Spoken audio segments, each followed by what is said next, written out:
Manakah yang lebih baik untuk dinikahi? Gadis atau janda?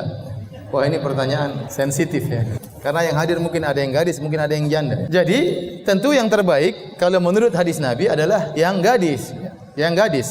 Makanya waktu Jabir bin Abdullah radhiyallahu anhu berjalan dengan Nabi, mereka ngobrol berdua. Maka Jabir mengatakan, "Ya Rasulullah, tazawwajtu, saya sudah menikah." Kata Rasulullah SAW, "Bikron am sayyiban?" Gadis atau janda? Kata Jabir bin Abdullah, "Bal sayyiban." Janda wahai Rasulullah. Kata Rasulullah SAW, "Hal tazawwajta bikron?" Ya, tudaibuha wa tudaibuka. Tulaibuha wa tulaibuka. Kenapa kau tidak menikah dengan seorang gadis yang kau bisa bermain-main dengan dia, dia bisa bermain-main dengan engkau. Kau bisa mencandainya, dia bisa mencandaimu. Ada tulaibuka, ada diartikan kau bisa mengambil air liurnya, dia bisa mengambil air liurmu. Bahkan dalam sebagian riwayat, ta'udduha wa ta'udduka, kau bisa menggigitnya dan dia bisa menggigitmu. Tapi yang terakhir tadi dhaif ya.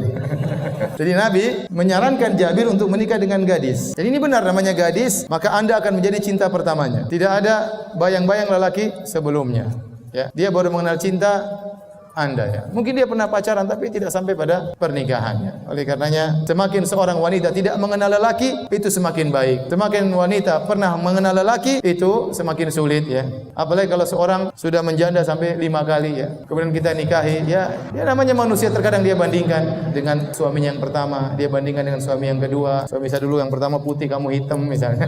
Suami saya dulu pertama tinggi, kamu pendek gitu. Macam-macam. Beda kalau tatkala dia gadis, maka dia tidak pernah mengenal laki yang lain. Demikian juga wanita kalau sudah pernah pacaran dia banding-bandingkan. Maka yang terbaik adalah yang gadis ya. Tetapi kenapa Jabir menikah dengan janda? Ada maslahat yang lain. Dia mendahulukan kepentingan saudari-saudarinya karena ayahnya meninggal dalam perang Uhud dan ayahnya berpesan, "Jaga adik-adikmu." Maka dia bilang, "Ya Rasulullah, saya tidak ingin menikah dengan gadis yang seumuran dengan adik-adikku. Saya ingin menikah dengan seorang wanita yang bisa memperhatikan adik-adikku." Maka dia menikahi janda yang lebih berusia. Ini dalil bahwasanya Jabir mendahulukan kepentingan saudari-saudari daripada dirinya sendiri. Dan sungguh nikmat seorang kakak yang memperhatikan adiknya, adik perempuannya. Betapa sering adik perempuan kita perlu perhatian dari kita. Terutama kita sudah menikah, jangan lupakan kita punya adik-adik perempuan yang harus kita perhatikan. Nabi SAW juga ternyata tidak menikahi gadis kecuali Aisyah radhiyallahu anha.